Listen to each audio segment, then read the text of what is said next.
My husband demanded a paternity test at his mother's insistence. What followed was a devastating spiral of lies, betrayal, and heartbreak that changed my life forever. This is going to be kind of long. Sorry for any formatting problems. I'm on mobile right now. So, I, 28, female, have been with my husband Mark, 30, male, name changed for privacy, for 6 years and married for the last 2 years. I'm going to give a bit of backstory first. My mother-in-law had never been the sweetest person towards me, but I usually just brushed it off, especially at the beginning of our relationship. I was young and stupid, and I sort of just assumed mother-in-laws were like that with their sons. I moved out of my family's house when I was 16 and haven't been in contact with them much since then, so I also didn't have any context of what healthy families look like, I guess. The stuff that has happened over the past few weeks has sort of been culminating for a while, and I am so lost right now. I don't know what to do. So for context, when I first met my husband's parents, we had all gone out for dinner. Mother-in-law seemed nice enough, but she would keep making comments throughout the dinner that always seemed targeted and underhanded. So, do you have a job of your own, or do you just live off of Mark's money? Have you ever considered losing weight? You have such a pretty face. I think you would be stunning if you were a little slimmer. You're a great girl, but I just don't think I could ever find anyone good enough for my baby boy. I know, I ignored every possible red flag. But in my defense, I was just really in love with this guy. She'd always say it sweetly, like it was a joke too, and I didn't want to overreact. The first couple of years we were dating, the behavior usually only included petty, underhanded comments about my weight or appearance, or the fact that I was dating Mark for his money. We are both in the same profession and earn roughly the same amount. While he does earn a little more than me, it's not an amount worthy of gold digging. The stuff she said did bother me at first, and I'd bring it up with Mark, who told her many times to stop saying things like that. But it was never that serious. He brushed them off to me, explaining that since he's her only child, she's just a little clingy. He also didn't see them that often, as we were both working and lived about an hour drive away from them. Things really amped up when he proposed to me, though. I'm not going to bore you with all the details, but our engagement and wedding were rough because of mother-in-law.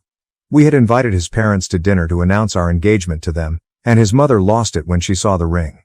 She asked Mark how much it cost and turned completely red when he told her. I know 10K for a ring is a lot, but we are in an industry that makes a lot and are super lucky when it comes to money, so this was a pretty comfortable amount for him. She literally told him that I didn't deserve a ring that expensive and that he had never bought her anything that expensive, which she deserved since she was his mother.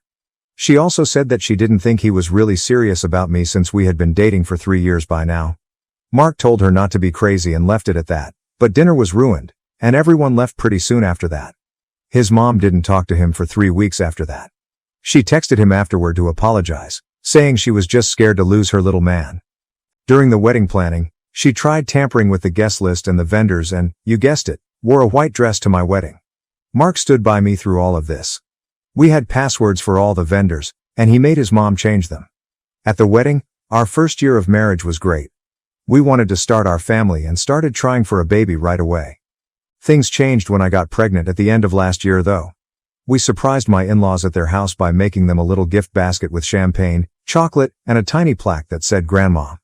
When they opened it and understood what was happening, mother-in-law looked at me and said, "You sure it's my baby Mark's, right?"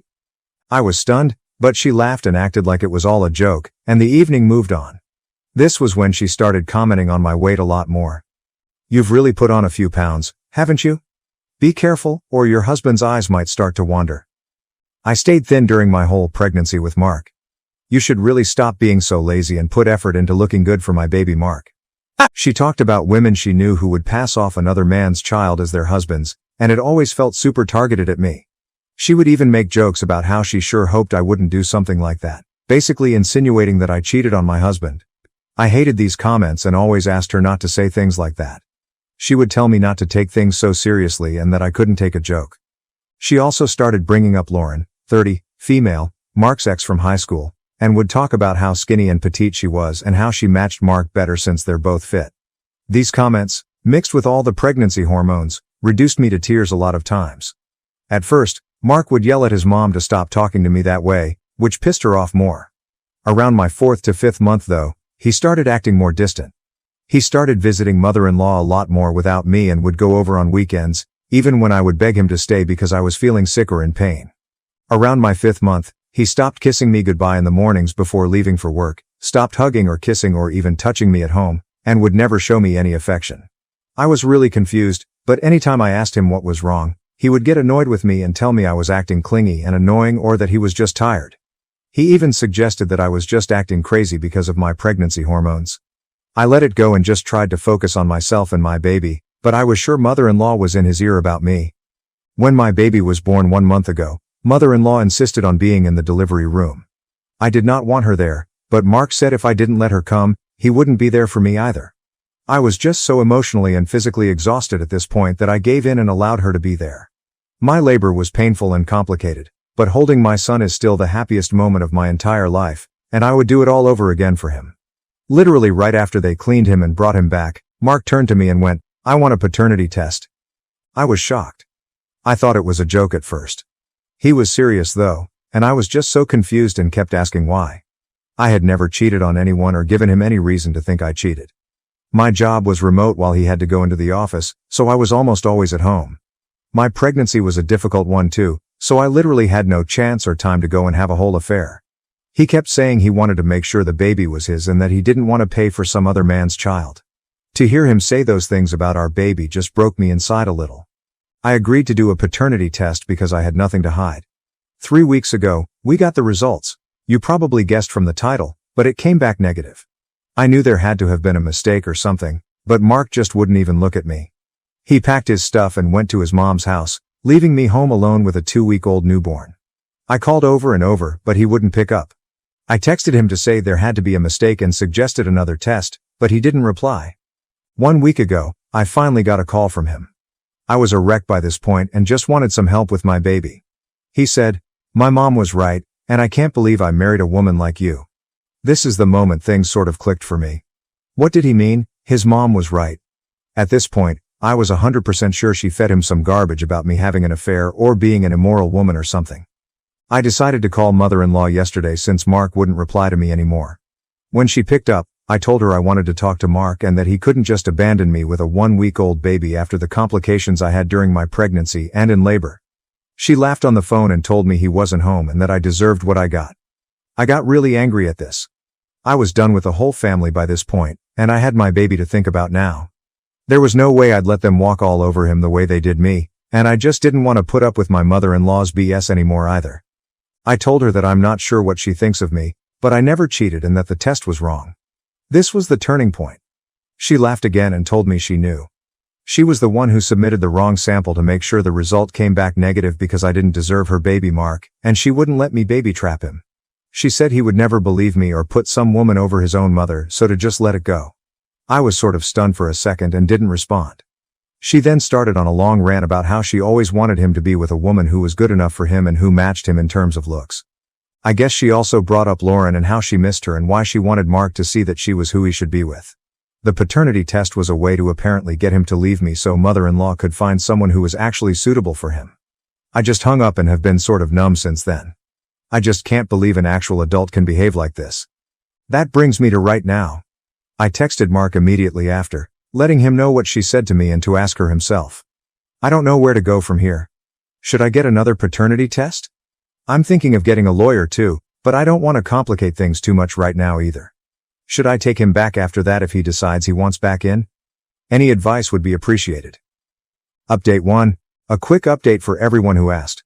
First of all, thank you so much to everyone who replied and gave advice. I really didn't expect so many people to see this. I went to bed last night after writing this and woke up to like 900 comments. I've read all of them, but I won't be able to reply to everyone, so I'm going to answer some questions here. Like I said in my post, I'm not close with my family and haven't spoken to my parents in years. They didn't come to my wedding, and I don't think they know or care about my baby. My family is from Minnesota, but I moved to the East Coast when I left my parents' place. I put myself through school and college by working a bunch of jobs, met Mark in college, and have worked remotely since. I don't really have friends nearby, and my family is out of the question. I have a coworker who lives nearby, and we text sometimes, so I'll call her Katie, female. I told Katie a little bit about what was going on, and she was sweet enough to offer to come over just to give me some support for a bit. When she reached my house, I was a mess. I hadn't showered in a week, the house was a mess, and a 2-week-old newborn was crying in my arms.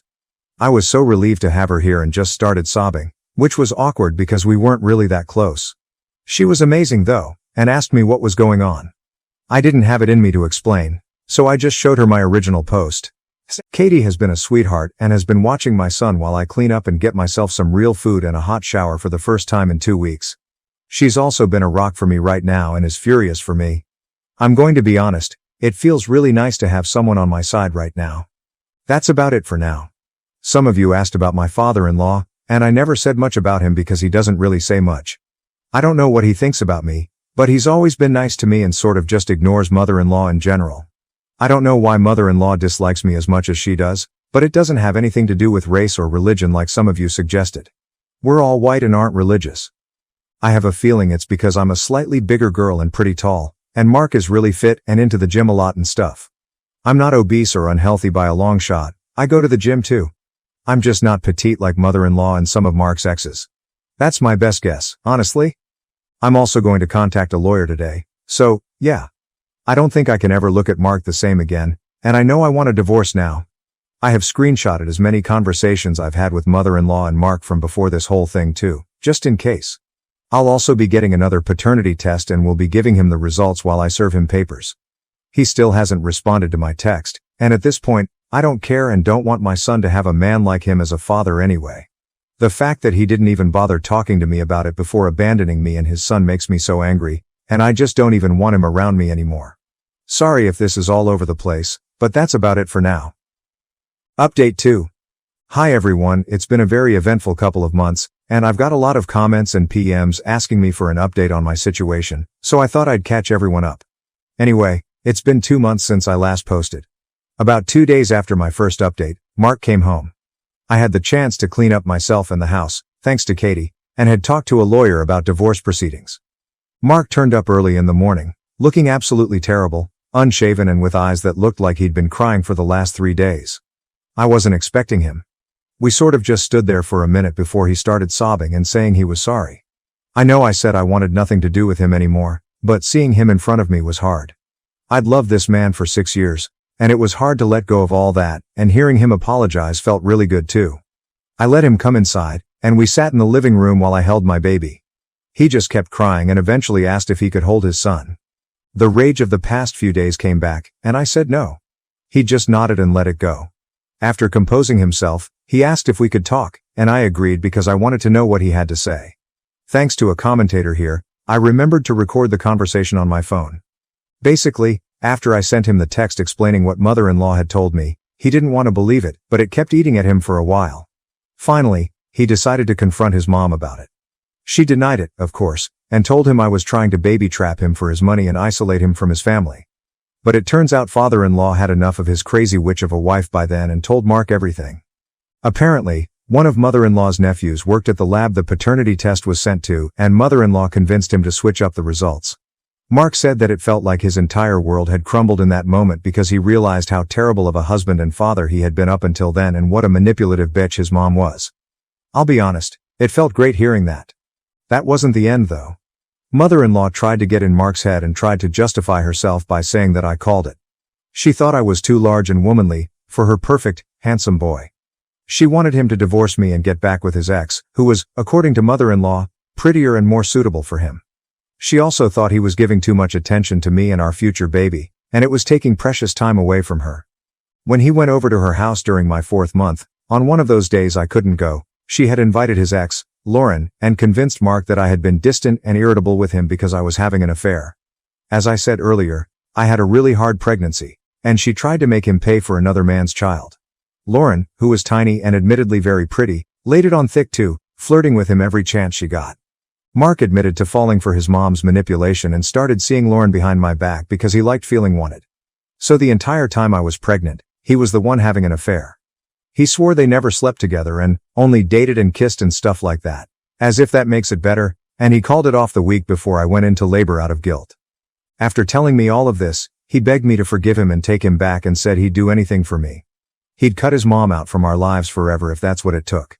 It was tempting, and I almost caved for a second, but one look at my son, and I remembered everything he put me through over the past year. How he never set boundaries with his mom throughout our relationship and how he literally had an affair and then abandoned me at my most vulnerable. I told him that after everything that happened during my pregnancy and after our son's birth, it just wasn't possible, and I don't see him the same way or trust him anymore. He cried some more but eventually agreed to book a hotel nearby. I also told him I wanted to take a real paternity test again, to which he protested, but I insisted. So that was booked for the very next day. Well, the results came back 2 weeks later, and wouldn't you know it, he's the father. Cue a lot of crying from him again. Is it bad that I felt kind of vindicated? Last week, divorce papers were finally drafted, and I had him served. After 2 months of hell, he was a wreck and tried to suggest couples counseling before taking any major steps, but I was 100% done with him. I asked for a 50-50 division of assets and primary custody, which my lawyer says will probably be easily granted thanks to the records I have about how Mark has been with our baby. Mark will get supervised visits on weekends, and mother-in-law is absolutely not allowed anywhere near my baby. Mark says he will not fight me on the terms out of guilt, and I'm assuming rightfully so. Father-in-law reached out on the day Mark was served to apologize to me about not stepping in sooner, and I forgave him because he's a pretty chill guy from what I know of him and Mark. Father-in-law is probably going to leave mother-in-law too. I don't know anything about her though. She's been blocked since Mark showed up at my door. I'm going to be moving out of our apartment, and while I'm sad and overwhelmed that my marriage has turned out like this, I'm hopeful for the future finally. So yeah, that's what's been going on lately. I'm probably not going to update for a while now. Time to focus on me and my son now. I would just like to thank everyone who reached out for advice and support. I'm really grateful and would probably not have gotten this far without it. Update 3. Wow, I forgot about this account. It's been a year since I posted last, and I deleted Reddit off my phone and kind of forgot about it. This is going to be a short update for those who want to know. My divorce is going to be finalized next month. The proceedings were kind of drawn out because Mark decided he didn't want to give me the majority of the custody anymore and didn't want supervised visits. My lawyer was a beast though, and with the recordings I had of his admission of his behavior during my pregnancy and afterward, chances are I'm going to get what I want. My baby is 14 months old and the sweetest little boy now. We have moved across the state and have a nice little apartment, and thanks to my job, I'm able to spend most of my time with him. I've also started going out more and joined a book club, so I definitely have some new friends here too. Things have been tough with the divorce, moving, and trying to parent my son all alone, but I've also felt so much better without Mark and his witch of a mom making my life miserable. I should have seen the red flags the first time when this man continuously put his mother before his own pregnant wife, but you live and you learn, and I will not be making a mistake like that ever again. I don't know if I'm open to a relationship again, but for now, I want to be there for my son as much as possible. I don't think I'm going to update again, but I think I'm in a much better place now than I was last year, and I appreciate everyone who wished me well here.